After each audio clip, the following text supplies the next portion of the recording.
No sé por qué, pero esa mañana sentí algo extraño apenas entré al baño. No fue un presentimiento, fue algo más sutil, como una incomodidad leve que no sabía de dónde venía. La luz del sol se colaba entre las persianas, formando líneas doradas en el suelo, y fue justo ahí donde lo vi. Un destello. Pequeño. Fugaz. Un brillo plateado en medio de la alfombra beige. Me detuve de golpe. Fruncí el ceño. Me agaché con cuidado, descalza, temiendo pisar algo afilado. El brillo venía de un pequeño círculo metálico, casi del mismo color que la alfombra, difícil de notar si la luz no le daba justo en el ángulo correcto. Lo levanté entre mis dedos. No pesaba nada. Era el reverso de una tableta de pastillas, de esas donde empujas una píldora y queda la marca plateada con el hueco vacío. Lo giré. Tenía una letra y un número estampados, una T y un 2. Supuse que significaba martes. Y ese día, era miércoles. Tragué saliva. No era mío. Yo no tomo medicamentos. Tengo 35 años, gozo de buena salud, y tampoco mi pareja, Luis, está enfermo. Los dos habíamos pasado nuestro chequeo médico anual hacía menos de un mes, y todo había salido perfecto. Ninguna alerta, ningún tratamiento, ni siquiera vitaminas recetadas. Nada. Me quedé ahí, sentada en el borde de la bañera con el pequeño círculo entre los dedos, preguntándome, ¿por qué había una tableta en el baño si nadie en esta casa las necesita? Intenté razonar. Tal vez era algo antiguo, tal vez había caído sin que yo me diera cuenta. Pero conocía ese tipo de empaque. Era anticonceptivo. Anticonceptivo oral. Y ahí fue cuando mi corazón se detuvo por un instante. Tuve que cerrar los ojos. Luis se hizo una vasectomía hace 2 años, justo después de que nació nuestra segunda hija. Fue una decisión conjunta. No queríamos más hijos, y como yo nunca tuve problemas hormonales ni dolores fuertes, nunca me molestó dejar las pastillas. De hecho, me sentí liberada cuando dejé de tomarlas. Y ahora, ahí estaba ese envoltorio tan familiar y tan fuera de lugar. Podía haber sido de otra persona, claro. Tal vez alguien las dejó durante una visita. Tal vez mi hermana cuando vino hace unas semanas. O tal vez no. Me quedé paralizada. Mi mente no quería ir a ese lugar. Ese lugar oscuro donde una mujer empieza a sospechar que algo en su hogar ya no está bien, que alguien miente, que algo está podrido. Pero el cuerpo sí sabe. Y el mío ya estaba tenso, con el pecho apretado y las manos sudorosas. Me puse de pie despacio. La tableta todavía en mi mano. Observé cada rincón del baño como si pudiera leerle la historia a los azulejos. Y entonces supe que tenía que averiguar más. No iba a preguntar. No iba a correr llorando. No iba a acusar. Tenía que mirar bien. Escuchar mejor. Y sobre todo, no dejar que él supiera que yo ya había empezado a sospechar. Porque eso era solo el principio. Me encerré en mi habitación, aún con el envoltorio entre los dedos, y me senté en la orilla de la cama. No podía dejar de mirarlo. Era tan pequeño, tan aparentemente insignificante, y sin embargo tenía el peso de una bomba. Lo coloqué con cuidado en el cajón de mi mesa de noche, como si se tratara de una prueba delicada en un juicio. Cerré el cajón despacio, respiré hondo y me quedé allí, inmóvil, mirando al frente sin ver nada realmente. La mente hace cosas extrañas cuando algo quiebra tu realidad. No pensé en confrontarlo. Ni siquiera pensé en llorar. Lo que sentí fue algo distinto, como una alarma silenciosa que empieza a sonar en lo más profundo del pecho. Una sensación de que algo está fuera de lugar y que, por más que intentes hacer que encaje, no lo hará. Luis y yo habíamos construido una vida juntos. 10 años. 2 hijas. Una casa que renovamos nosotros mismos. Un matrimonio que, al menos desde afuera, parecía estable. Éramos esa pareja que otros decían admirar. Reíamos en las cenas, compartíamos el café por las mañanas. Dormíamos abrazados. O eso pensaba yo. Me puse a repasar detalles, fechas, gestos, silencios.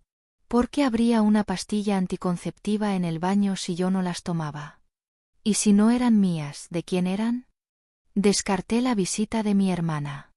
Cuando vino, se quedó en la habitación de huéspedes y ni siquiera usó nuestro baño. Mis amigas tampoco. Nadie más había estado en esta casa en semanas. Nadie más que nosotras. Nadie más que él. Traté de tranquilizarme. Tal vez era un error. Tal vez yo estaba exagerando. Pero era una pastilla tomada el martes. Y hoy era miércoles. Alguien la había tomado justo ayer. Lo supe en el fondo de mis entrañas, era reciente. No era polvo del pasado. Era una presencia viva, aquí en mi casa. Me levanté y caminé hacia el espejo. Me miré largo rato. Buscaba algo en mi reflejo.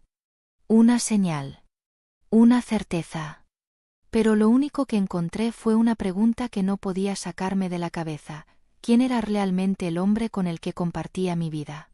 Y de pronto una segunda pregunta más dolorosa, más íntima. ¿Y si esto no era nuevo? ¿Y si esto venía ocurriendo desde hace tiempo y yo simplemente no había querido verlo? Recordé una noche en particular, unos meses atrás, cuando lo noté ausente en la cama. Pensé que era el estrés del trabajo. Siempre lo excusé. O cuando empezó a bañarse apenas llegaba del gimnasio, incluso antes de saludarme. Pensé que era higiene. Pensé que era rutina. Pero ahora, al juntar los pedazos, todo tenía un nuevo matiz. Como si las piezas encajaran en otro rompecabezas que yo nunca quise armar.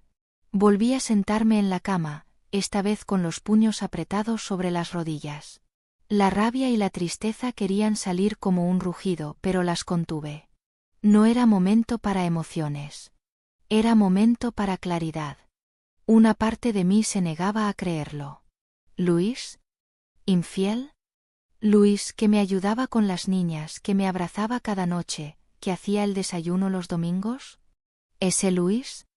Pero otra parte, la parte más silenciosa, me susurraba que sí. Que el amor no siempre es garantía de lealtad. Que incluso aquellos que parecen más nobles esconden sombras.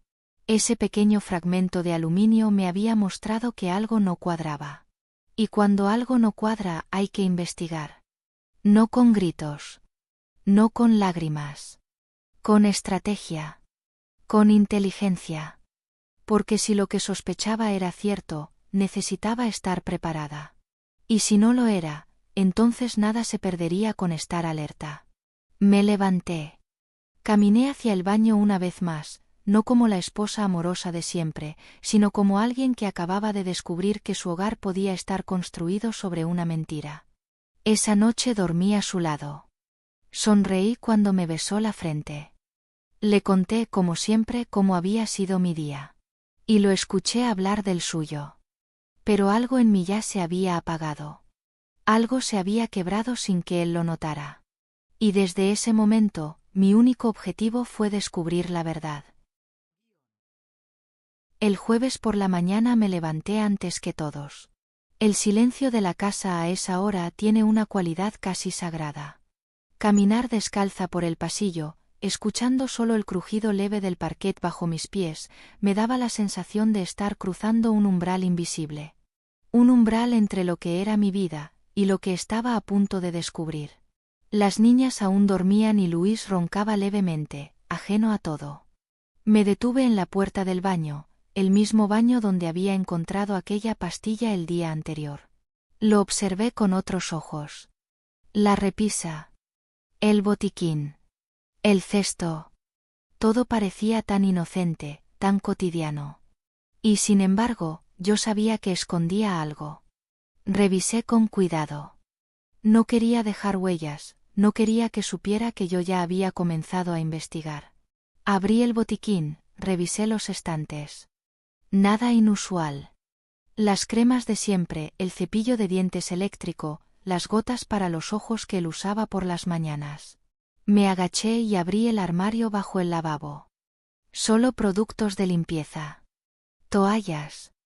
Nada más. Cerré la puerta lentamente, y justo cuando me di vuelta lo vi. Una caja. Estaba dentro de otra, una más grande de tampones, en el estante más bajo. El tipo de lugar al que nadie mira, el tipo de escondite que solo alguien con algo que ocultar escogería. La extraje con cuidado como si fuera material radioactivo. Era una caja de aspirinas, aparentemente normal, pero el peso era extraño. La abrí con las yemas de los dedos temblando levemente. Dentro, camuflada, estaba una tira de pastillas anticonceptivas. El mismo modelo que yo usaba antes de que Luis se hiciera la vasectomía. La misma marca. El mismo color. Incluso la misma línea de perforaciones. Conté los huecos vacíos, faltaban 5. Una cada día desde el sábado anterior. Hoy era jueves. Eso significaba que las había estado tomando cada día de forma regular. Sentí un vértigo. Como si el mundo girara de forma distinta por un segundo. Me senté en la tapa del inodoro con la caja en las manos, mirando ese patrón de ausencia, esa línea de píldoras que alguien en esta casa había estado consumiendo en secreto. Sabía que no era yo. Y sabía que no eran para mí. Entonces, ¿para quién? No podía evitar pensarlo. ¿Estaba teniendo relaciones con alguien que podía embarazarla? Porque esa es la única razón por la que una mujer volvería a tomar anticonceptivos si su pareja ya está esterilizada. No era para regular hormonas. Nunca las había necesitado para eso. No era por salud. Yo conocía su cuerpo mejor que nadie. El pensamiento me golpeó de lleno, Luis me estaba engañando. El aire se volvió más denso. Me faltaba el aliento. Cerré los ojos por unos segundos. No lloré. No aún. No porque no doliera, sino porque no podía permitirme romperme en ese instante. Tenía que pensar. Tenía que entender. ¿Cómo se llega a este punto? ¿Cómo una pareja pasa de planear el futuro, de criar a 2 niñas hermosas juntas, a esto? A pastillas escondidas. A mentiras que caminan por la casa como fantasmas. Me levanté con las piernas temblorosas y volví a guardar todo exactamente como lo había encontrado. Ni una huella. Ni una pista. Me miré en el espejo. Tenía los ojos húmedos, pero no dejé que las lágrimas cayeran. Me sonreí, como si pudiera fingir para mí misma. Como si pudiera practicar la cara que iba a usar frente a él durante los próximos días. No podía confrontarlo. No todavía. Si me enfrentaba a él sin pruebas sólidas, lo negaría todo. Me manipularía. Me haría dudar. Me pediría que confiara. Y lo peor de todo, era que parte de mí probablemente querría creerle. Pero ya no estaba dispuesta a confiar ciegamente. Así que ese mismo día, tomé una decisión que cambiaría el rumbo de todo, reuniría pruebas. Una por una. Sin margen de error. Sin dejar espacio para las mentiras. Porque el dolor no iba a detenerme. Al contrario, iba a ser el motor que me empujaría hacia la verdad. Y si esa verdad era tan terrible como empezaba a parecer, entonces yo también tendría que convertirme en alguien nueva. Alguien capaz de sostenerse en pie, mientras todo a su alrededor comenzaba a derrumbarse. Esa tarde, mientras las niñas dormían la siesta y la casa se sumía en ese silencio suave de media tarde, me senté en el sofá con una taza de té que ya no sabía a nada. La sostuve entre mis manos como si me ayudara a mantenerme entera, como si su calor pudiera evitar que me rompiera por dentro. Mi mirada se perdió en el ventanal del salón. Afuera, el sol empezaba a bajar y los árboles se mecían lentamente, ajenos a mi caos. Y entonces ocurrió lo inevitable, los recuerdos comenzaron a llegar, uno tras otro, como una marea que no puedes detener. Recordé la primera vez que vi a Luis. Yo acababa de terminar la carrera. Había trabajado como camarera para pagar parte de mis estudios y me sentía agotada, pero feliz. Esa noche, una amiga me arrastró a un bar para celebrar que por fin habíamos acabado. Él estaba allí. No fue un flechazo, ni una escena de película. Nos miramos un par de veces. Él se acercó. Me pareció torpe pero simpático. Me hizo reír. Y al final de la noche, me pidió mi número con una sonrisa tímida. No pensé que llamaría. Pero lo hizo. Y luego vino todo lo demás. Las citas. Las caminatas por el parque. Las cenas cocinadas juntos. Recuerdo la primera vez que se quedó a dormir en mi apartamento de una habitación, cuando apenas teníamos dinero pero nos sentíamos ricos porque estábamos enamorados. Con el tiempo, nos mudamos a un piso mejor. Después llegó nuestra primera hija, y luego la segunda. La boda fue sencilla pero mágica. Recuerdo cómo temblaban mis manos mientras le ponía el anillo. Juramos amarnos, cuidarnos, respetarnos. Juramos construir algo juntos. Y por un tiempo eso fue exactamente lo que hicimos. Éramos un equipo. Nos reíamos de las pequeñas cosas. Luchamos juntos para salir adelante. Cuando él fundó su empresa con unos socios, lo apoyé en todo. A veces trabajaba hasta tarde y llegaba rendido, pero siempre tenía tiempo para mí. O eso creía. Me esforcé por ser la mujer que soñaba ser, fuerte e independiente pero también amorosa, tierna, cómplice. Crié a nuestras hijas con todo mi corazón. Dormí menos de lo que comí. Amé más de lo que me amaron. Y ahora estaba sentada sola en el sofá de esa casa que parecía nuestra, pero que de repente se sentía como un escenario. El presente se me revelaba como una mentira cuidadosamente construida. Cada palabra de amor, cada beso en la frente, cada te amo susurrado por la noche, todo se mezclaba con esta nueva sospecha que se me había metido en la piel como una espina invisible. ¿Qué era real? ¿Qué fue auténtico? ¿Dónde comenzó la farsa? Quizá lo peor de una traición no es el acto en sí, sino la confusión que deja. No saber en qué momento te convertiste en un personaje secundario de tu propia vida. No saber cuántos de esos recuerdos eran genuinos, y cuántos solo una pantalla para encubrir otra historia que se desarrollaba a tus espaldas. Yo miraba a Luis con admiración. Creí en su bondad. En su compromiso. Lo defendí cuando otros dudaron de sus decisiones. ¿Y él? ¿En qué momento dejó de elegirme? ¿En qué momento dejó de ser mi compañero para convertirse en alguien que tenía secretos en mi propia casa? La rabia comenzaba a escalar, pero justo antes de dejar que me dominara, vi el dibujo de mi hija en la pared. Un corazón torcido con nuestras 4 caritas dentro. Ella lo había pintado el fin de semana anterior. Había escrito con letras gigantes: mi familia es lo mejor del mundo. Y entonces me quebré. Porque ese dibujo, esa inocencia, ese amor que ellas sentían por él y por mí, era real. No tenía filtros. No tenía dobleces. Y yo no podía destruirlo por completo sin antes entender qué había pasado. Por eso me prometí algo en silencio, como una oración íntima. Iba a descubrir la verdad, toda la verdad, por mí y por mis hijas, y por la mujer que había sido durante todos esos años. Pero esta vez, no lo haría desde el amor. Lo haría desde la lucidez. Porque el amor había dejado de ser suficiente. Y aunque el pasado me doliera, el presente, ese presente podrido que comenzaba a mostrarse bajo la superficie, era lo que debía enfrentar con todas mis fuerzas. El tiempo de la ingenuidad había terminado. Ahora empezaba el tiempo de la verdad. Esa noche, cuando Luis volvió del trabajo, yo ya sabía que algo en mí había cambiado. Lo saludé como siempre. Le sonreí. Le serví la cena. Conversamos sobre banalidades, el tráfico, una nueva campaña en su empresa, lo mucho que había crecido nuestra hija menor. Todo parecía normal. Todo parecía igual. Pero no lo era. Porque mientras él hablaba, yo no lo escuchaba con los oídos del amor, sino con los oídos de la sospecha. Cada pausa, cada mirada, cada gesto que antes pasaba desapercibido ahora se convertía en una posible pista, un indicio, una grieta en la fachada. No iba a hacer ninguna pregunta.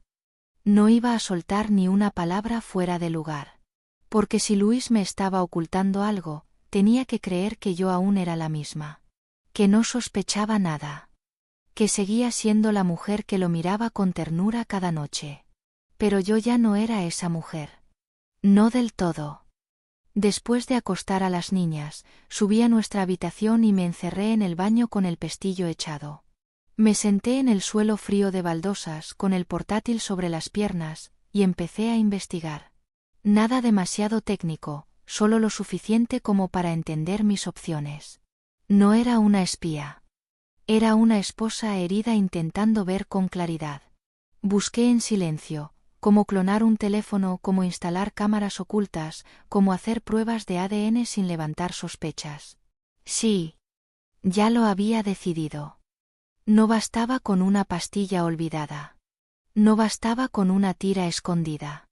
Si quería saber la verdad, tenía que conseguir pruebas. Claras. Indiscutibles. Tangibles.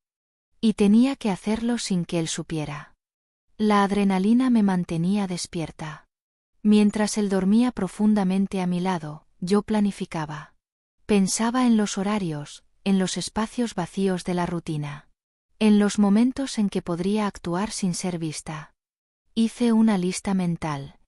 Revisar su coche, su bolso de gimnasio, sus bolsillos. Observar sus rutinas. Anotar cada salida inusual.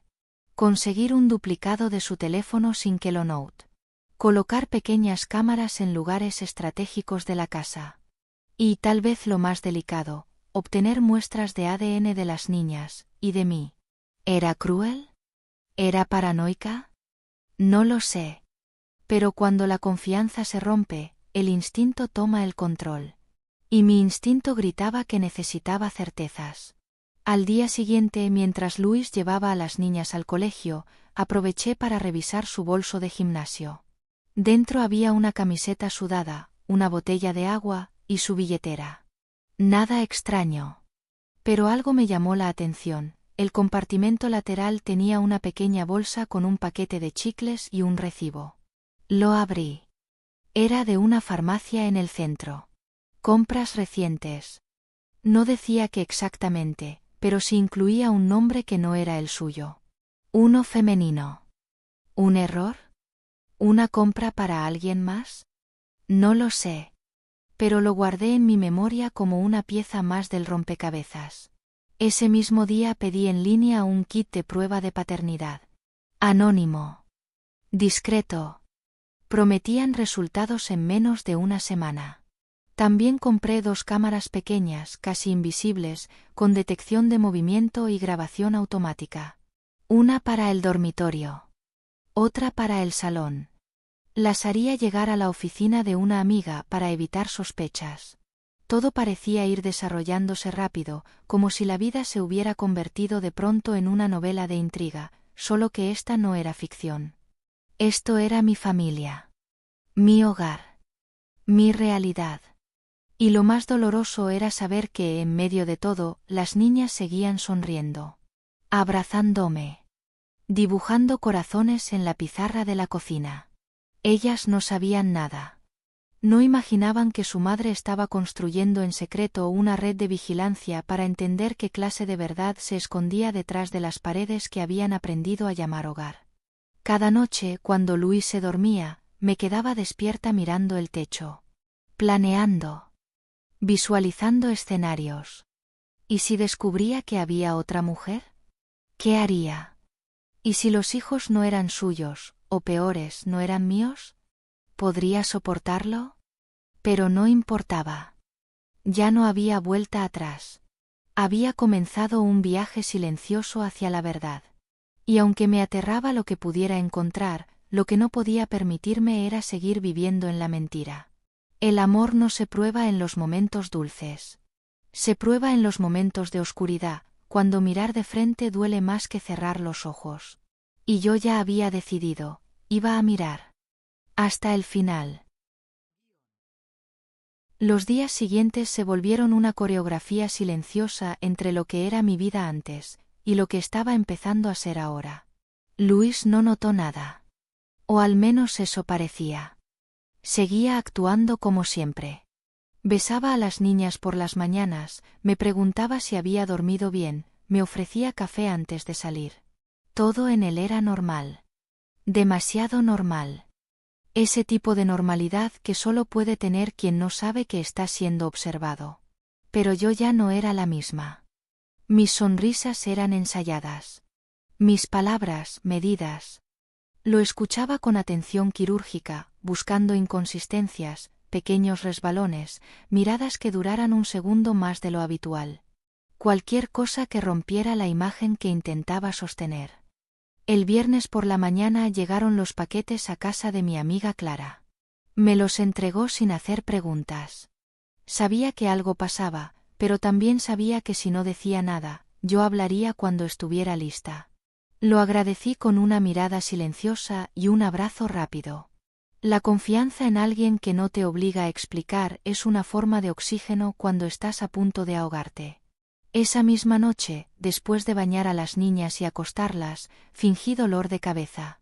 Luis no insistió. Dijo que iría a leer un rato en la sala.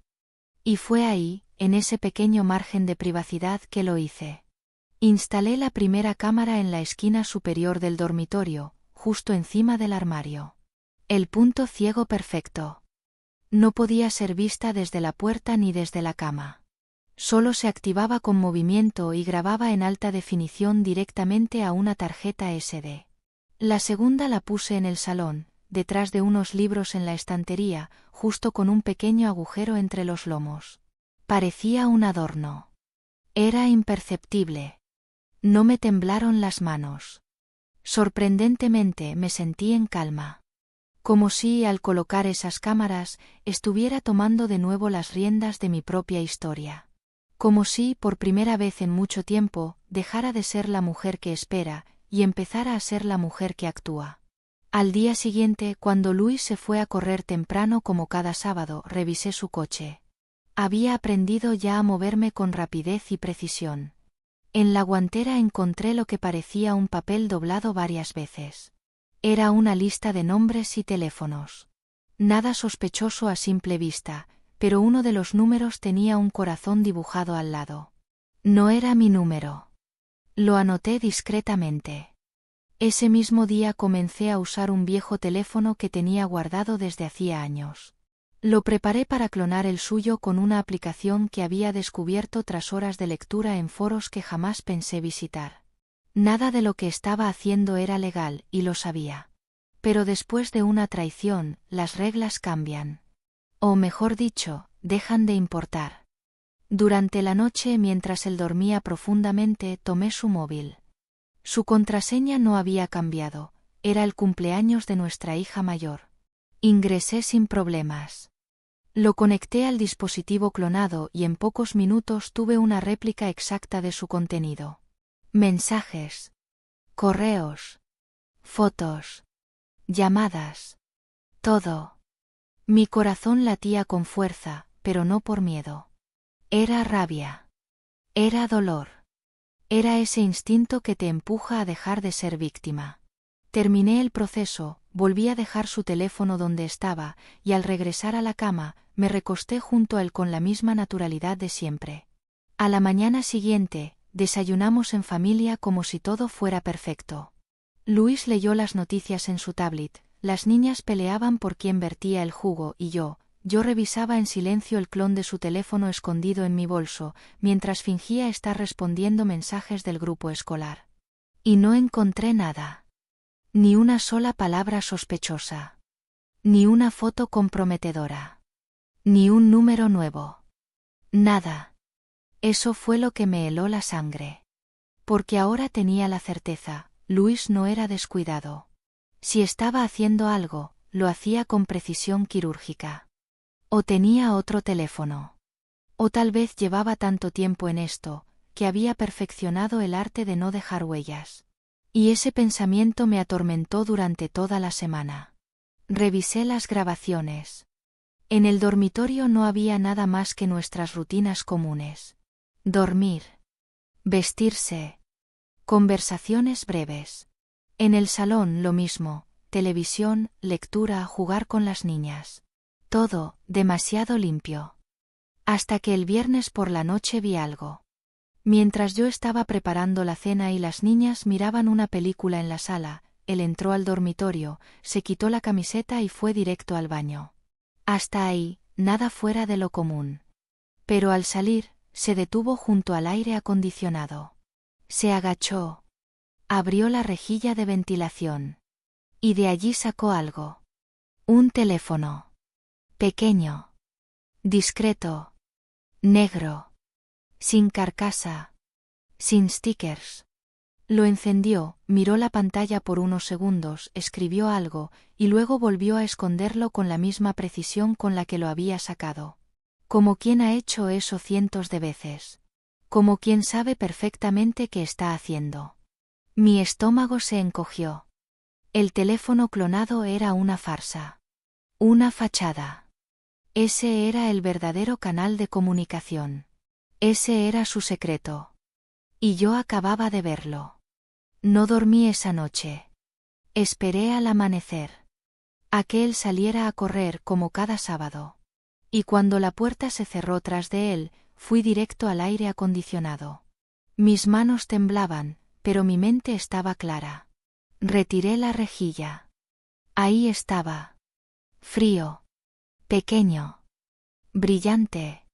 Un teléfono. Y en ese instante supe que ya no había vuelta atrás. Lo encendí. Y con ello, encendí también el fuego que empezaría a devorar todo lo que creía conocer. El momento en que encendí ese segundo teléfono fue como cruzar una línea invisible entre la sospecha y la certeza. Durante días había sentido que algo no estaba bien. Pero esto era distinto. Esto era una evidencia viva. Un objeto real, con luz, con peso, con contenido. No eran solo corazonadas o fragmentos sueltos. Era un secreto sostenido entre las manos. Y estaba a punto de abrirlo. La pantalla encendió con una contraseña.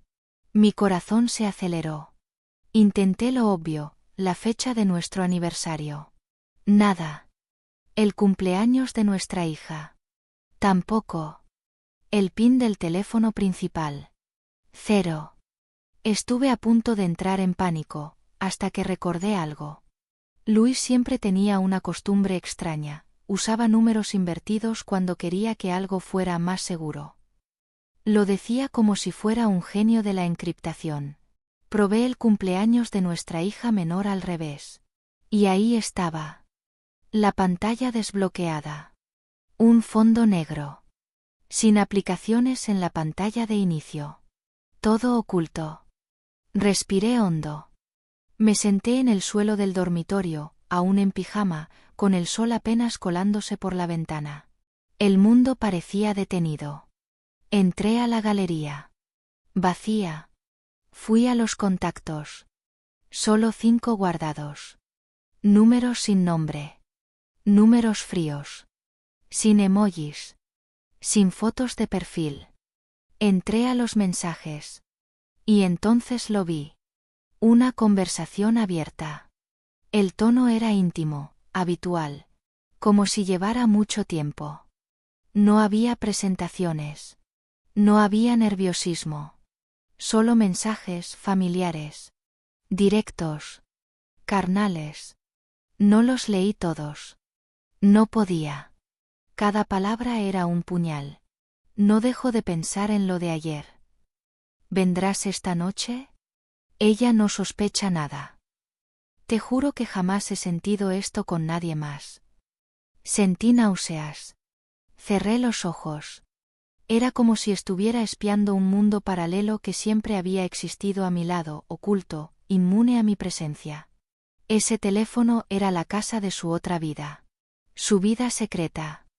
La que vivía mientras yo cuidaba a las niñas, mientras cocinaba, mientras lo abrazaba con la inocencia de quien cree que es amada. Seguí leyendo. Algunas frases eran explícitas. Demasiado.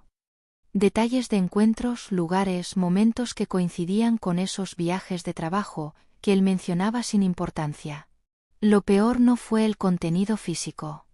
Fue lo emocional. Era la forma en que él le hablaba. La calidez. El deseo. La dulzura. Palabras que había dejado de decirme a mí hacía años. Y entonces encontré una foto. Una selfie de ella. Sonriente. Casi burlona. Con una camiseta suya puesta. En mi cama. Tuve que taparme la boca para no gritar. Sentí que algo se rompía por dentro. Algo muy profundo, muy mío, como si una parte de mi historia acabara de morir frente a mis ojos. Esa mujer no era una desconocida. Era alguien que conocía. No por nombre, pero sí por rostro. La había visto en la oficina de Luis más de una vez. Su secretaria. O su asistente. O algo así. Lo peor fue recordar cómo me la presentó aquella vez. Ella es Sofía, dijo sonriendo. No sé qué haría sin ella.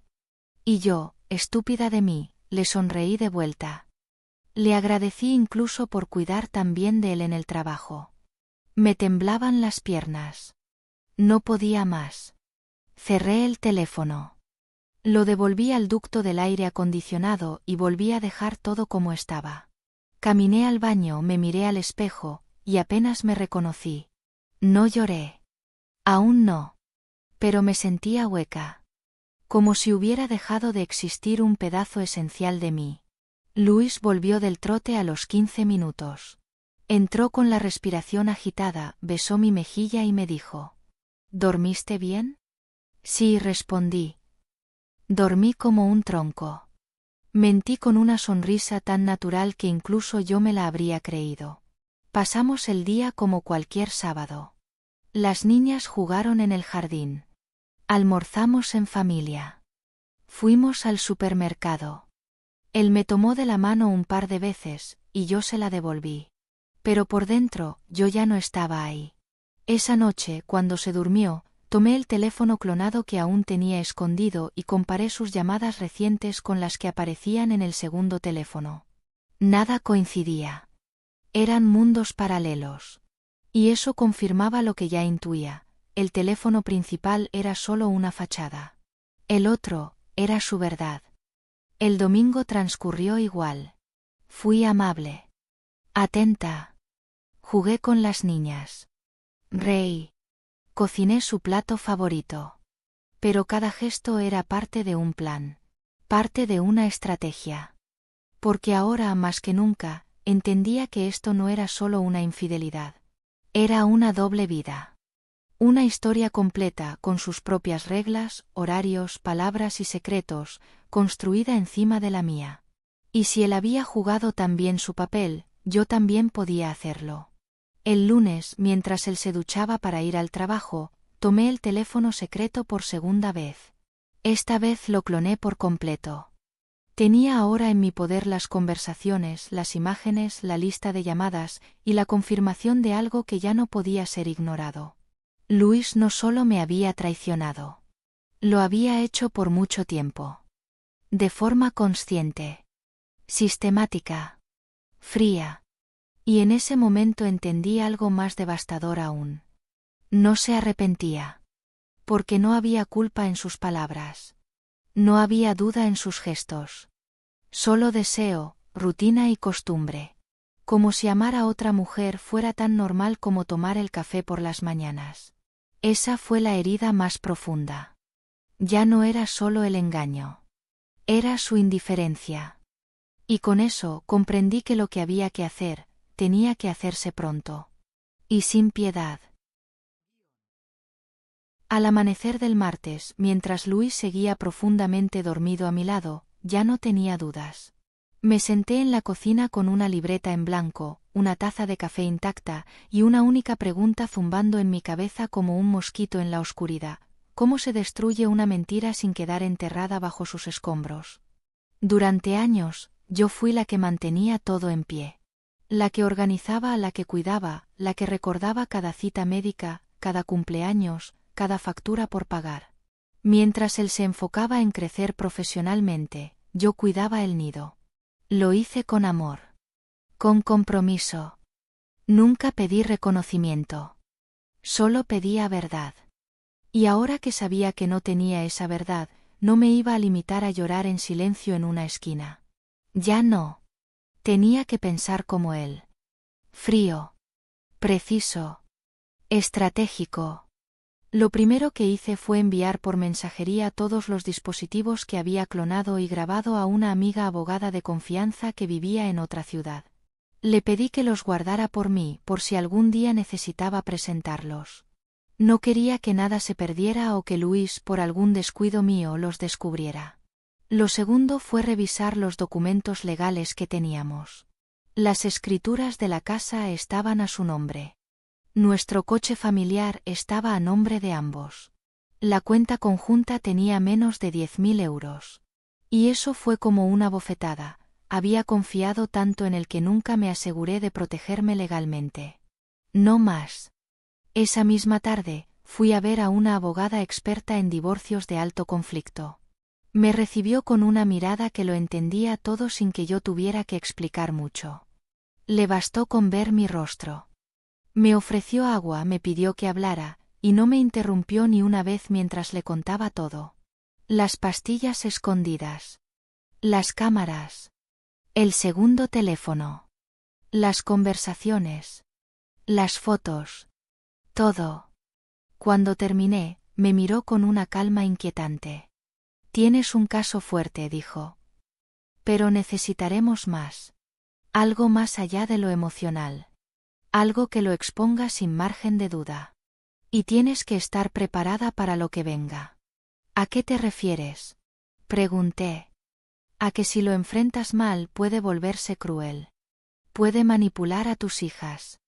Puede girar el relato y presentarte como la inestable, la vengativa. Este tipo de hombres saben ponerse la máscara del buen padre, del esposo arrepentido. Y si no jugamos bien nuestras cartas, esa máscara puede convencer a un juez, a tus amigos, a tu propia familia. Tragué saliva. Sentí un frío en la columna. Pero también una chispa de furia que me encendía la sangre. Entonces jugaremos mejor, respondí. Salí de allí con una lista de tareas. Contactar a un detective privado. Conseguir acceso completo a los archivos económicos de Luis. Solicitar sin levantar sospechas, pruebas de ADN de nuestras hijas. Sí, lo sé. Son mías. Las parí. Las amamanté. Pero algo dentro de mí ya no estaba dispuesta a asumir nada más. Necesitaba certezas, incluso de lo impensable. A la noche, fingí cansancio y me fui a la cama temprano. Luis llegó más tarde. Olía a perfume que no era mío. Cuando me abrazó, sentí náuseas. Pero no me aparté. Dejé que creyera que todo seguía igual. Que aún tenía el control. Pobre iluso.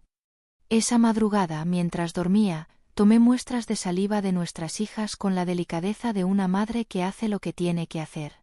No para lastimarlas, sino para protegerlas del engaño.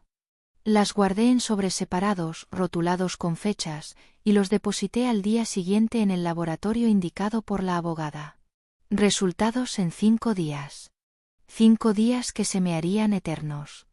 El miércoles por la tarde contraté al investigador privado. Le mostré parte del material. Le pedí que siguiera a Luis. Que confirmara las identidades de las personas con las que se veía. Que obtuviera pruebas visuales. Nada de suposiciones. Solo hechos. Él asintió como si este tipo de historia ya la conociera de memoria. Como si las esposas traicionadas fuéramos parte de una estadística. Me dio su palabra de que me traería resultados en menos de una semana. De vuelta en casa, preparé la cena. Me senté a la mesa. Reí con las niñas. Luis me contó una anécdota del trabajo. Lo escuché, asentí, incluso le toqué la mano. Y en mi cabeza, la única frase que se repetía era: no te imaginas lo cerca que estás de perderlo todo. No sé si alguna vez alguien ha sentido esa doble vida como yo la viví en esos días. Era como actuar en una obra donde tú eres la actriz principal y también el espectador en las sombras. Tenía que controlar mis emociones. No derrumbarme. No explotar. No mostrar ni una grieta. Porque si lo hacía se protegería. Destruiría pruebas. Cambiaría contraseñas. Ocultaría todo. Y yo necesitaba que creyera que todavía tenía el control. Así que lo dejé hacer. Lo dejé vivir su mentira unos días más. Porque mientras él creía que jugaba ajedrez, yo ya le estaba tendiendo la red del jaque mate. Y lo más irónico de todo es que seguía besándome las noches con ternura, sin saber que cada caricia suya me acercaba más al filo de la ruptura final. Ya no estaba herida. Ya no estaba confundida. Ahora estaba en guerra. Y yo no iba a perder. Los días siguientes transcurrieron como una coreografía precisa, ensayada en silencio. Mientras la casa seguía girando sobre la rutina habitual, desayunos con risas, deberes escolares, besos en la puerta, yo avanzaba en la oscuridad pasito a paso, como una sombra con ojos muy abiertos. No había lugar para errores. Luis seguía actuando como si nada. O quizás en su arrogancia, había asumido que nunca descubriría nada. Que yo era la mujer confiada maternal, que creía en él sin cuestionar. Ese era su error más grande, subestimarme. Y yo lo iba a usar a mi favor. El jueves al mediodía me reuní con la abogada por segunda vez. Me había preparado un informe con todos los posibles escenarios legales: separación, custodia, división de bienes y, lo más delicado, la impugnación de la paternidad, en caso de que las pruebas confirmaran mis peores sospechas. Me senté frente a ella, en su despacho sobrio, con olor a madera encerada y carpetas bien alineadas, y escuché en silencio. Cada frase era como una descarga eléctrica en mi columna. Yo no era experta en leyes, pero entendía lo esencial: si Luis no era el padre biológico de mis hijas, y yo podía demostrar que él lo sabía, o que lo ocultó, se abriría un camino completamente distinto. Uno donde él saldría perdiendo más de lo que imaginaba. ¿Estás segura de querer seguir este camino?, me preguntó en un momento, mirándome con una mezcla de respeto y preocupación. Podrías optar por un divorcio amistoso. Dividir lo justo. Cerrar el capítulo con dignidad. La miré y por primera vez sentí que toda la rabia contenida se traducía en algo más frío, más afilado. ¿Amistoso?, repetí con una sonrisa amarga. Él me miró a los ojos cada noche sabiendo que me mentía. Me besó con palabras falsas. Me dejó criar a unas niñas mientras construía otra vida a mis espaldas. No, esto no se cierra con cortesía. Esto se cierra con verdad. Y con justicia. Ella asintió. Me entregó varios documentos: una lista de propiedades a nombre de Luis, movimientos bancarios recientes, activos ocultos bajo nombres de empresa. Todo comenzaba a salir a la luz. No era solo un infiel. Era un hombre que llevaba tiempo preparando su huida, sus reservas, sus planes sin mí. Y yo, sin saberlo, había sido su aliada en construir ese castillo. Le había firmado todo. Le había permitido tener el control. Por amor. Por confianza. Por esa ingenuidad que ahora me quemaba por dentro como veneno. Tengo una propuesta, dijo la abogada mientras cerraba la carpeta frente a mí. Si esto se convierte en una batalla legal, necesitas proteger tus recursos. Hay una estrategia que podríamos usar: trasladar tus ahorros a una cuenta fuera del país, firmar una renuncia voluntaria temporal a ciertos bienes y declararte insolvente de cara al proceso. ¿Eso es legal?, pregunté. Es una estrategia. Él ya lo está haciendo. Solo nivelamos el campo de juego. Ese fue el momento exacto en el que me di cuenta de que había cruzado una línea invisible. Ya no era una esposa herida buscando consuelo. Era una mujer en guerra, con los ojos abiertos y los puños cerrados. Salí de la oficina sin hablar. Me senté en el coche, tomé aire y me dije en voz baja: ya no hay vuelta atrás. Esa noche, al llegar a casa, me encontré con Luis preparando pasta en la cocina. La escena era tan absurda en su normalidad que sentí una carcajada atrapada en el pecho. Me saludó con un beso en la mejilla. Me preguntó cómo había ido el día. Le dije que bien. Todo bien. Mientras cenábamos, nuestras hijas nos contaban entre risas que una de ellas se había equivocado al leer en voz alta en clase, y la otra había pintado el sol de azul. Luis reía. Yo también. Pero por dentro, sentía que estábamos cenando en un campo minado, sonriendo entre ruinas que solo yo podía ver. Después de acostar a las niñas, él intentó acercarse. Quiso abrazarme. Me besó el cuello como solía hacer en los primeros años. Mi cuerpo se tensó. Pero fingí. Cerré los ojos. Dejé que creyera que aún lo tenía todo bajo control. Porque esa sería la última noche en la que tendría algo mío sin saberlo. La mañana siguiente llegaron 2 correos. Uno del laboratorio, con el aviso de que los resultados estarían listos en menos de 24 horas. El otro, del investigador privado. Había conseguido fotos, vídeos, registros de entradas y salidas de hoteles, confirmaciones de identidad. Y la última pieza del rompecabezas, el nombre de ella. Sofía. Su asistente. La mujer que había estado a metros de mí, que había saludado a mis hijas con una sonrisa falsa. La que había posado con su ropa interior sobre mi cama y luego se sentaba frente a mí en cenas de empresa fingiendo que no pasaba nada. Todo estaba listo. Solo faltaba una última cosa, el golpe final. Ese que no solo rompe una mentira, sino que la expone ante todos.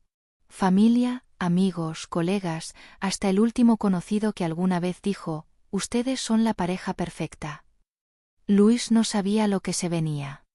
Y yo ya no tenía miedo de mostrar quién era de verdad. Dormí mal esa noche. O mejor dicho, no dormí. Me recosté con los ojos abiertos, mirando el techo de nuestra habitación como si allí pudiera proyectarse alguna respuesta, algún consuelo, alguna señal. Luis roncaba suavemente a mi lado, ajeno al huracán que había en mi pecho. Lo miré durante largos minutos. Su perfil, su respiración tranquila, su cuerpo relajado. ¿Cómo podía dormir así? ¿Cómo podía cargar con tantos secretos y aún posar la cabeza en la almohada como si nada? Pero la pregunta que más me atormentaba era otra. ¿Y si nuestras hijas no eran suyas? La idea había comenzado como una chispa, pequeña, lejana, casi absurda. Pero con cada mentira, cada omisión, cada mensaje escondido, esa chispa se había convertido en una llama. Y ahora ardía dentro de mí como una necesidad desesperada por saber. No porque dudara de mis hijas. Ellas eran lo más puro que había en mi vida.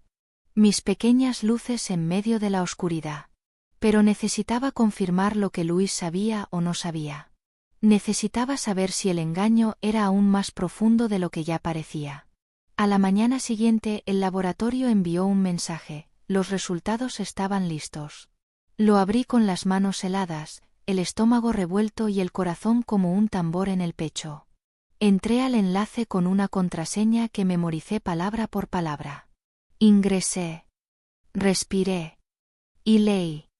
Resultado: el hombre analizado no comparte vínculo genético con ninguna de las 2 niñas. Lo leí 3 veces. 4. No. No. No. Luis no era el padre biológico de nuestras hijas. Me quedé inmóvil. El teléfono temblaba en mi mano. El mundo se hizo lento, espeso, como si todo se derritiera a mi alrededor. Sentí un zumbido agudo en los oídos, una opresión en el pecho, un dolor que no era físico pero que quemaba más que cualquier herida. Mis hijas. Mis niñas. Las que él abrazaba, las que decía amar, las que yo había creído que eran fruto de nuestro amor, no eran suyas. Tuve que sentarme. No porque no pudiera estar de pie, sino porque algo dentro de mí se había quebrado y ya no encontraba dónde apoyarme. El engaño no era solo sexual. No era solo emocional. Era estructural. Era absoluto. Había construido una familia conmigo sobre una mentira que atravesaba todo: la cama, los afectos, las fotos en los marcos, los cumpleaños, las canciones antes de dormir. Y entonces, otra pregunta me atravesó como un cuchillo helado. ¿Él lo sabía? ¿Luis había sabido todo este tiempo que no era el padre de nuestras hijas? ¿Se había hecho el vasectomía sabiendo que ya no era necesario? ¿O fui yo la única engañada desde el inicio? Mi mente giraba sin control. Las fechas, los embarazos, los silencios. Recordé cuando se negó a acompañarme a una ecografía, diciendo que tenía una reunión importante. Recordé la forma en que evitó emocionarse cuando le mostré el test positivo por segunda vez. Pensé que era estrés. Pensé que era miedo. Pero tal vez era culpa. Tal vez ya lo sabía. La rabia me nubló la vista. Me levanté y caminé como un autómata por la casa.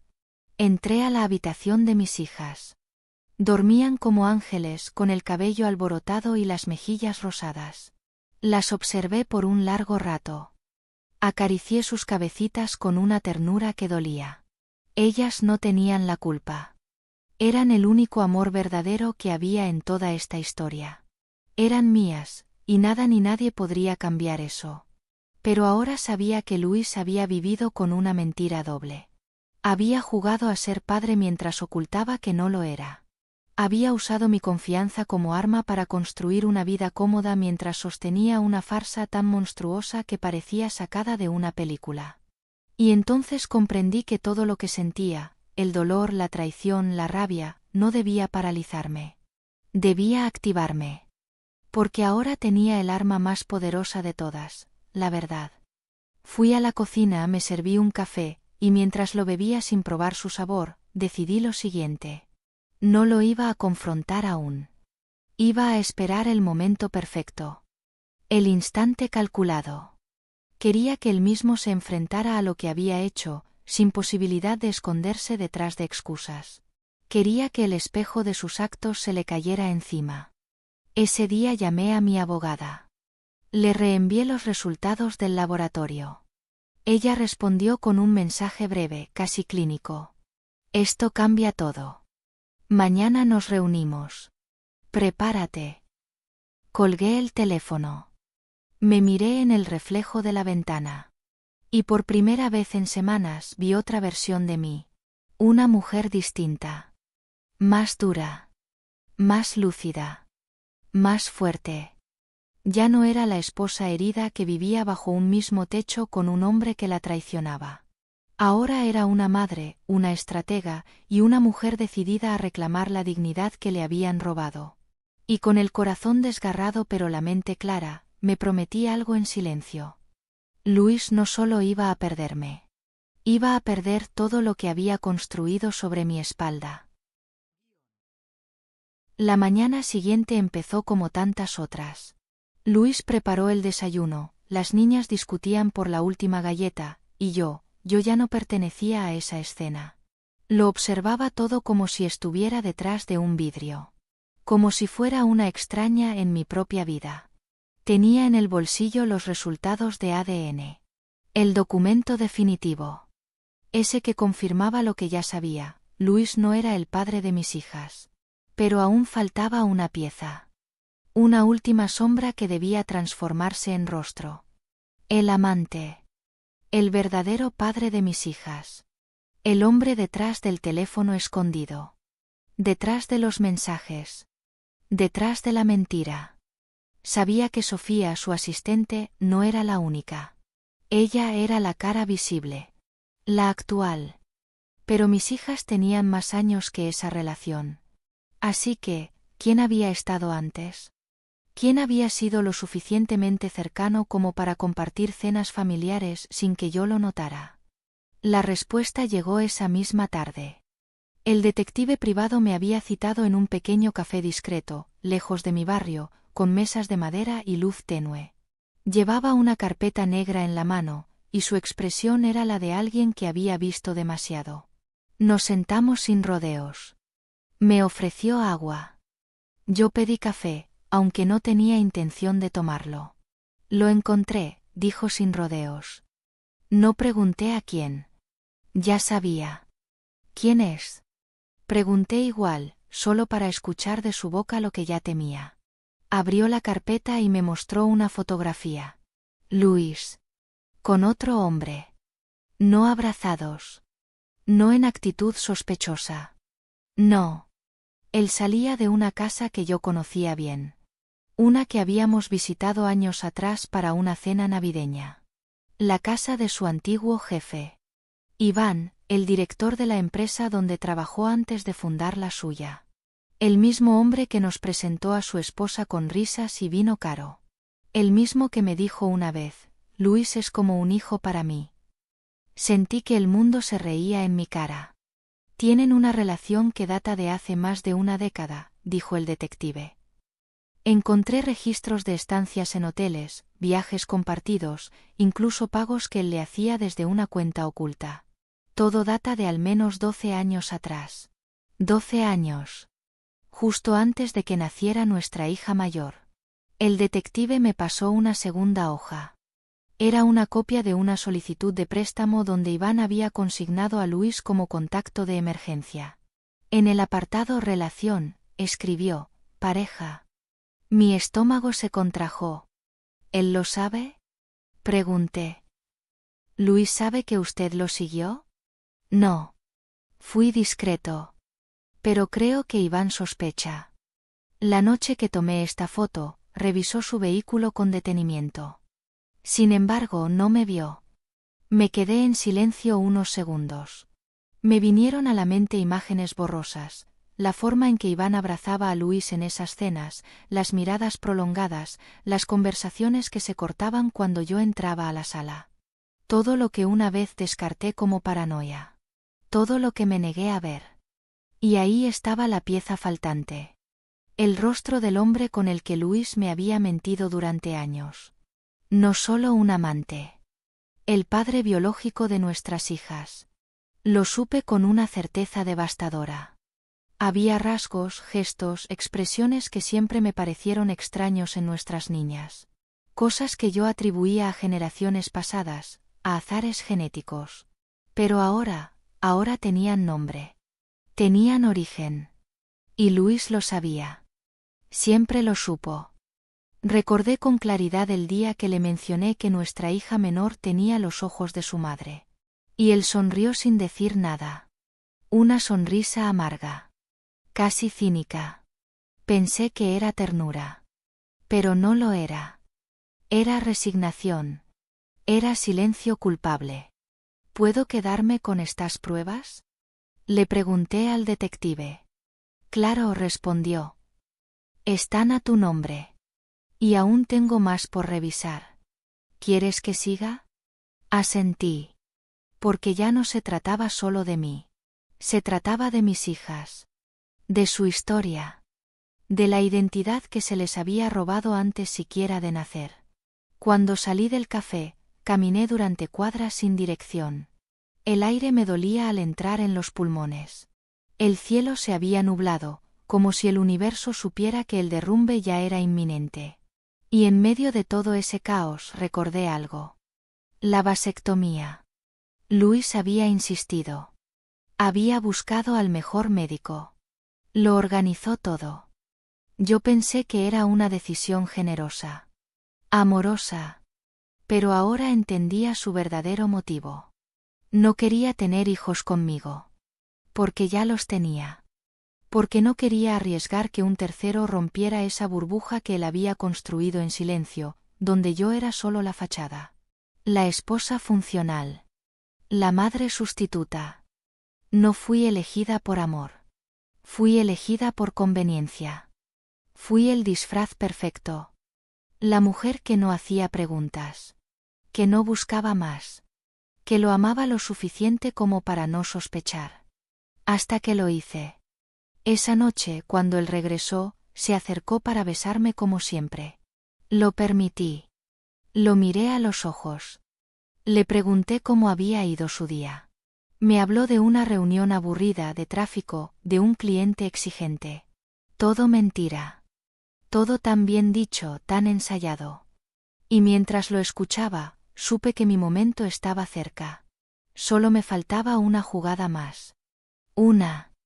Y después de eso, su mundo se derrumbaría como él derrumbó el mío. Una vez que tienes la verdad entre las manos, esconderla se vuelve más insoportable que vivir con la mentira. Esa fue la sensación que me acompañó los días siguientes. Porque ya no era solo una traición privada, íntima. Era una doble vida cuidadosamente sostenida durante más de una década, con consecuencias profundas no solo para mí, sino para nuestras hijas. Y en medio de ese terremoto interno, una idea empezó a gestarse dentro de mí, silenciosa, firme, inevitable. Iba a contar mi historia. Iba a hacerlo público. No por venganza, aunque claro que ardía en mí ese deseo, sino por algo más profundo, por dignidad. Porque si yo me había tragado esa mentira durante años por miedo al que dirán, ahora ese miedo ya no tenía ningún poder sobre mí. Y porque él también había contado su versión. Había construido su narrativa en sus círculos. En su trabajo. En su familia. En los almuerzos con amigos donde yo era la esposa perfecta que no entendía su estrés, donde él era el hombre de éxito, el buen padre, el mártir de un matrimonio que en el fondo nunca fue real. Así que decidí que era hora de romper el silencio. Mi abogada estuvo de acuerdo. Me explicó que un testimonio público, si se hacía de forma estratégica, podía protegerme contra futuras maniobras legales. Luis era un hombre influyente. No solo por su trabajo, sino por las relaciones que había cultivado. Tenía amigos en todas partes, muchos de ellos dispuestos a creer su versión, incluso a defenderlo sin saber nada. Pero si yo hablaba primero, si yo mostraba las pruebas antes que él tejiera su red de excusas, entonces tendría ventaja. Durante un fin de semana completo, me dediqué a preparar mi historia. Seleccioné con precisión los fragmentos, las fotos, los mensajes, el resultado del laboratorio, las imágenes de las cámaras de seguridad que confirmaban la existencia del segundo teléfono y de su amante. Todo en orden. Sin exageraciones. Solo hechos. Crudos, reales, irrefutables. También incluí algo más, una carta. Una que escribí durante varias madrugadas de insomnio. Una carta dirigida a todas aquellas personas que alguna vez nos vieron como una pareja ejemplar. Una carta que no buscaba lástima, sino verdad. Y justicia. La revisé decenas de veces. Cada palabra contaba. No había espacio para el drama barato, ni para el desahogo impulsivo. Había dolor, sí. Pero también claridad. Y fuerza. Cuando estuve lista, la compartí con mi abogada y con dos personas clave, mi mejor amiga y mi hermana. Ambas sabían fragmentos. Pero no todo. Al leer la carta completa y ver los archivos adjuntos, ambas lloraron. No porque dudaran de mí, sino porque por fin comprendían la magnitud del engaño. ¿Estás segura de querer hacer esto?, me preguntó mi hermana. Sí, le respondí. Ya no puedo seguir protegiendo a quien nunca me protegió. Acordamos la fecha, lunes, 10 de la mañana. A esa hora, los correos se enviarían automáticamente. A la familia de Luis. A nuestros amigos cercanos. A algunos colegas en común. A la escuela de nuestras hijas. A ciertos grupos comunitarios donde él solía fingir ser el padre ejemplar. Incluso a su empresa, donde aún muchos lo admiraban. El domingo por la noche apenas dormí. No por miedo, sino por una especie de adrenalina silenciosa que me recorría el cuerpo. Luis notó mi tensión. Me preguntó si me sentía bien. Estoy cansada, le dije. Pero mañana descansaré. No mentí. El lunes me levanté temprano. Me arreglé con esmero, como si fuera a una reunión importante. Elegí ropa sobria, neutra pero firme. El tipo de atuendo que una mujer lleva cuando quiere decir sin palabras, estoy aquí, y no me voy a doblar. A las 9:59, abrí el portátil. A las 10 en punto presioné, enviar. Fue como liberar un grito contenido durante años. No hubo aplausos. No hubo alivio inmediato. Pero algo dentro de mí se acomodó. Algo que llevaba mucho tiempo fuera de lugar. Luis llegó a casa a las 10:25. Entró con la sonrisa de siempre, ajeno aún a lo que se avecinaba. Cerró la puerta, dejó las llaves en la mesa, se quitó la chaqueta. Y entonces sonó su teléfono. 1, 2, 3 veces. Mensajes, llamadas, correos. Todo explotando al mismo tiempo. Lo vi congelarse. Su cuerpo rígido. Su rostro pálido. Abrió el primer mensaje. Luego el segundo. Luego el tercero. Me miró. Y entonces lo supe, él ya sabía que había perdido. ¿Qué es esto?, preguntó con la voz rota. No respondí. No hacía falta. Él sabía lo que era. Sabía exactamente qué acababa de suceder. ¿Cómo pudiste?, balbuceó. ¿Cómo pude qué? Le respondí con voz serena. ¿Descubrir la verdad? ¿Cansarme de fingir? ¿Salir de la mentira que tú construiste durante más de una década? Me miró como si no me reconociera. Y en parte tenía razón. Ya no era la misma. Esto lo va a ver todo el mundo, susurró, más para sí que para mí. Sí, le confirmé. Porque por una vez en tu vida, vas a tener que mirar a la gente a los ojos, sabiendo que ellos también conocen tu verdad. Salió de la casa sin decir nada más. Como un hombre que camina entre escombros que él mismo provocó. Yo me quedé allí, sola en el salón, abrazando el silencio. Y por primera vez en mucho tiempo sentí paz. Porque la verdad, aunque duela, siempre es un lugar mejor que la mentira. Y yo por fin había llegado a ese lugar. Cuando una verdad tan grande como la mía se revela ante todos, el silencio que queda después no es un silencio pacífico. Es un silencio espeso, tenso, como el aire antes de una tormenta. El tipo de calma que precede al estruendo. Luis desapareció 2 días. No llamó. No escribió.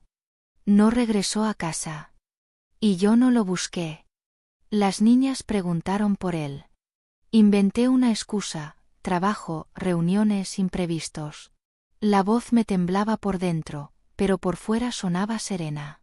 Sabía que debía sostener la estabilidad emocional de ellas mientras el mundo se desmoronaba por completo alrededor de nosotras.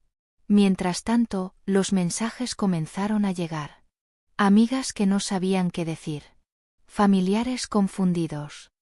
Compañeros de trabajo que fingían sorpresa. Algunos se alinearon conmigo. Otros, por supuesto, se mantuvieron neutrales o simplemente desaparecieron, incapaces de lidiar con la incomodidad de lo que se había revelado. Yo no esperaba compasión. Solo quería avanzar. Y así lo hice. Mi abogada agendó la primera audiencia con rapidez. Sabíamos que Luis intentaría mover sus piezas. Tenía recursos. Contactos. Un historial limpio. Y aunque ahora expuesto, aún conservaba poder. Pero lo que no tenía y nunca más tendría, era el control sobre mí. Me preparé como si fuera a una guerra sin balas, pero con las mismas consecuencias. Dolor, pérdida, reconstrucción. El día de la audiencia me puse de pie frente a la ley con la frente en alto. En la sala, Luis evitaba mirarme. Estaba demacrado. Los ojos hinchados. La barba desordenada. Como si el derrumbe de su mentira también lo hubiera devorado a él. Y no me conmovió. Lo escuché alegar que todo había sido un error emocional. Que se confundió. Que no supo cómo salir.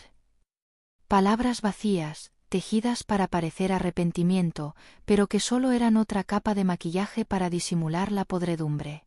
Mi abogada presentó los documentos con una frialdad quirúrgica. Las grabaciones. Las pruebas del segundo teléfono. Los mensajes. Las fotografías. Y finalmente el ADN. El juez los leyó sin levantar la vista. Luis se encogía con cada página. Cada prueba era una piedra cayendo sobre su torre de mentiras. Cuando me dieron la palabra, respiré hondo. No grité. No lloré. Solo hablé. Durante más de 10 años, fui esposa, madre, compañera y soporte emocional. Entregué mi vida a una relación que creía basada en el amor y la verdad. Pero descubrí que fui utilizada como fachada, como escudo, como reemplazo emocional para que él pudiera sostener otra vida, dije mirando de frente con la voz firme. No quiero venganza. Quiero justicia. Quiero cerrar este capítulo con dignidad y asegurar un entorno estable para mis hijas, libres de mentiras, manipulaciones y traiciones. El juez asintió. La otra parte calló.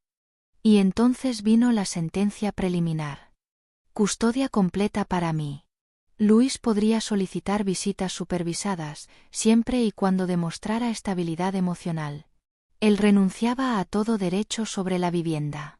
Su participación en la empresa conjunta quedaba congelada hasta resolver las demandas patrimoniales. Y sobre los vínculos legales con las niñas, quedaba abierta una demanda de impugnación de paternidad, solicitada por mí, respaldada con pruebas médicas que él no negó. Salimos del juzgado sin hablar. Luis pasó a mi lado como un fantasma. Por un momento creí ver en sus ojos algo parecido a la culpa. Pero no me detuve a buscar. Ya no me importaba. Él ya no era parte de mi historia. Al menos no de la que estaba a punto de escribir. Los días siguientes fueron una mezcla de alivio y vacío. La rutina en casa cambió. Las niñas empezaron a adaptarse, aunque a veces, sobre todo por las noches, preguntaban por él. Yo hacía lo posible por responder con suavidad, sin mentiras, pero sin dañar. No fue fácil. No hay guión para esto. Una noche, mi hija mayor me abrazó en la cama y me susurró: ¿Tú también estás triste, mamá? La abracé fuerte. Sí, mi amor. Pero también estoy más fuerte que nunca. Porque eso era cierto. La tristeza ya no me destruía. Ahora era parte del proceso. Una bruma que atravesaba cada paso, pero que ya no me impedía caminar. Y entonces, cuando creí que lo más difícil había pasado, llegó la última jugada de Luis. Una carta. De su puño y letra. Me pedía una conversación en privado. Una última vez. Decía que quería explicar todo. La sostuve en mis manos. Dudé. Pero la rompí en silencio. No necesitaba su versión. Yo ya tenía la mía. Y esa, por primera vez en años, era completamente mía. Sin mentiras. Sin justificaciones. Sin silencios prestados. Ese divorcio no solo había terminado un matrimonio. Había terminado una farsa. Y de entre sus ruinas, por fin, comenzaba a levantarme como la mujer que siempre fui, pero que él intentó apagar. Después del divorcio, lo más difícil no fue la ausencia de Luis. Fue la presencia de todo lo que quedó. El silencio en la casa, el cuarto de él con su olor aún adherido a las almohadas, los cubiertos impares en el cajón de la cocina, las sillas vacías en la mesa del comedor, los pequeños detalles que antes no notaba y que ahora me gritaban que el paisaje había cambiado para siempre. Pero no lloré más. Ya no. El llanto se había secado como una tormenta que arrasó con todo y al irse, dejó el suelo fértil. Empecé a sentir otra cosa, una especie de claridad, como si una venda que me cubría los ojos desde hacía años se hubiera disuelto. Una mañana me miré en el espejo. Me vi despeinada, sin maquillaje, con ojeras marcadas. Pero me detuve. Porque había algo distinto en mis ojos. Algo nuevo. Estaba volviendo a mí. No era solo que Luis se había ido. Era que yo había vuelto. La mujer que fui antes de él, y la mujer que me había convertido en el proceso. Las dos se miraban ahora frente al espejo, intentando reconocerse, reconciliarse. Y no me odié. No me culpé. No me recriminé por no haberlo visto antes. Solo me abracé con la mirada, como quien por fin entiende que sobrevivir no es una debilidad, sino un acto de fuerza pura. Empecé con lo más pequeño. Ordené los armarios. Regalé cosas. Pinté una de las paredes del salón de un color diferente. Planté nuevas flores en el jardín. Reemplacé las fotografías de nosotros por fotos con mis hijas, con mis amigas, conmigo sola. Las niñas me ayudaron. Se reían mientras decorábamos. Ellas, con su inocencia, no entendían que no solo estábamos cambiando cuadros, estábamos reescribiendo la historia de este hogar. Una noche, después de acostarlas, me senté en el sofá con una copa de vino y el corazón lleno de preguntas. No sobre el pasado, sino sobre el futuro. ¿Qué quería hacer ahora? ¿Quién era yo cuando no estaba ocupada sosteniendo a alguien más? Y ahí, en ese silencio dulce, pensé en Michelle. Michelle había sido mi abogada durante este proceso, sí. Pero también había sido algo más. Un apoyo inesperado. Una presencia firme y cálida en los momentos más duros. Nunca invadió mi espacio.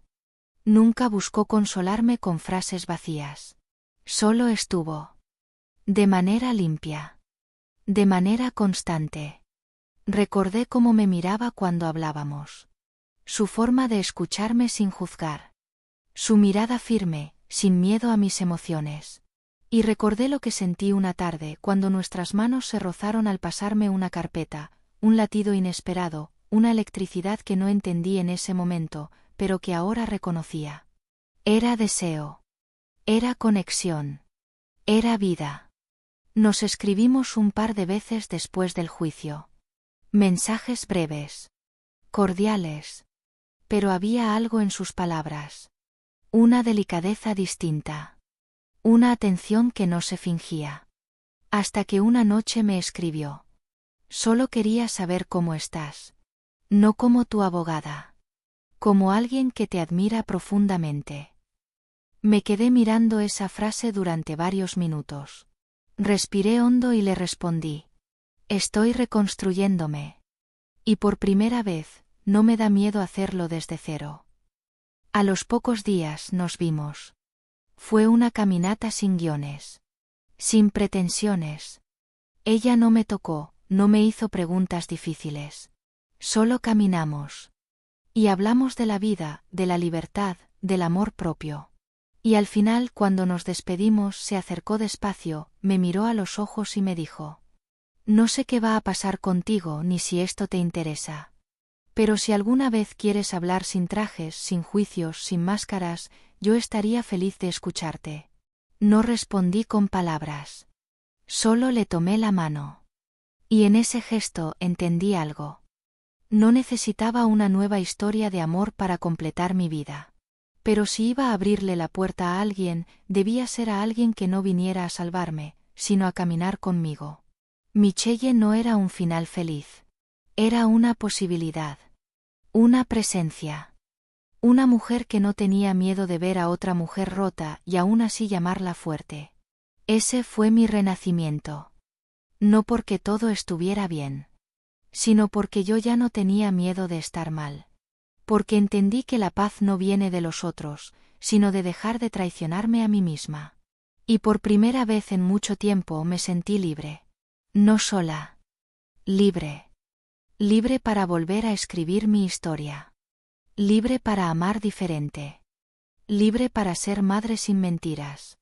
Y sobre todo, libre para mirarme al espejo, y gustarme lo que veía. La vida no te avisa cuando empieza de nuevo. No hay un anuncio, ni una señal clara, ni una música de fondo que marque el reinicio. A veces simplemente abres los ojos una mañana, y el dolor ya no arde como antes. No porque haya desaparecido, sino porque por fin lo has hecho parte de ti. Eso fue lo que me pasó.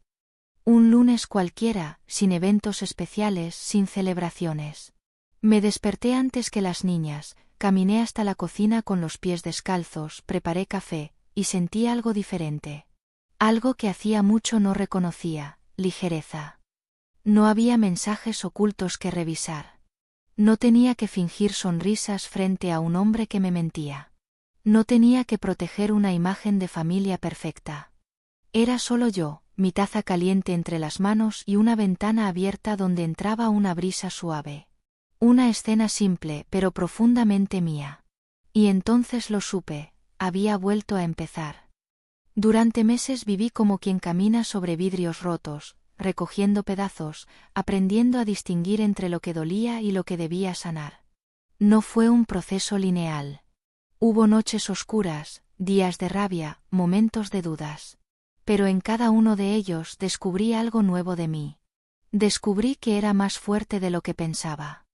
que podía ser madre y también mujer, que merecía un amor limpio, empezando por el mío propio. Con el tiempo, los recuerdos dejaron de ser cuchillos. Se volvieron enseñanzas. Y las heridas, cicatrices que ya no quería esconder. Porque eran prueba de que sobreviví. De que me reconstruí. De que me elegí a mí misma. Mis hijas también cambiaron. Se adaptaron con una sabiduría que solo los niños poseen. Hablamos con honestidad, sin rencores, sin filtros innecesarios, y aprendieron a ver que el amor no siempre viene en los formatos que nos enseñan, pero puede ser igual o más real si se vive con verdad. Volvimos a reír. A hacer picnics en la sala. A cantar en el coche con las ventanas abiertas. La casa dejó de ser una tumba para convertirse en un nido nuevo, lleno de pequeñas luces. Y Michelle no invadió mi vida. No la urgió. No me exigió que definiera nada. Solo estuvo. La primera vez que me invitó a su casa fue una tarde nublada. Me recibió con café, libros y un silencio cómodo. No hablamos de lo que fui. Hablamos de lo que soñábamos. Me escuchó. Me vio. No con deseo, ni con lástima. Con presencia real, esa que no busca ocupar espacio, sino acompañar. No sentí fuego. Sentí paz. Y entendí que a veces el amor no es un estallido, es una calma que te envuelve y te dice, estás a salvo. No le puse etiquetas. No lo convertí en un cuento. Simplemente dejé que pasara. Que creciera solo. Como una semilla plantada en tierra fértil después de la tormenta. Un día, caminando por el parque, Michelle me tomó de la mano frente a todos. Sin palabras, sin permiso. Y lo sentí bien. No por la escena, sino por lo que significaba, que ya no escondía quién era. Ni lo que sentía. Ni lo que quería. Yo había vuelto a elegir. Y esta vez, me elegía a mí primero. No me convertí en una heroína. No me volví de acero. Sigo teniendo miedo, dudas, días grises. Pero ahora sé que soy capaz de sostenerme incluso cuando todo tiembla. Que puedo reconstruirme sin pedir disculpas. Que mi valor no se mide por quien me ama, sino por cómo me amo yo. Luis desapareció del mapa. Sigue luchando con sus propias sombras. De vez en cuando intenta acercarse con mensajes cortos que nunca contesto. Lo perdoné, sí. Pero el perdón no siempre implica reconciliación. A veces es solo una forma de soltar la piedra para seguir caminando sin peso. Y yo caminé. A paso lento pero firme. Mi nuevo comienzo no tuvo fuegos artificiales. Tuvo café caliente. Una casa en orden. 2 hijas felices. Una mujer de pie frente al espejo sin bajar la mirada. Una mano amiga entrelazada con la mía. Un corazón que volvió a latir con libertad. Y eso, para mí, fue más que suficiente. Porque después de tanto dolor, después de tanto engaño, lo que más necesitaba no era un nuevo amor, era una nueva versión de mí misma. Una que ya no se traiciona. Una que ya no se calla. Una que elige su paz, una y otra vez. Y así terminó mi historia. No con un final feliz te cuento. Sino con un principio honesto, libre y profundamente mío.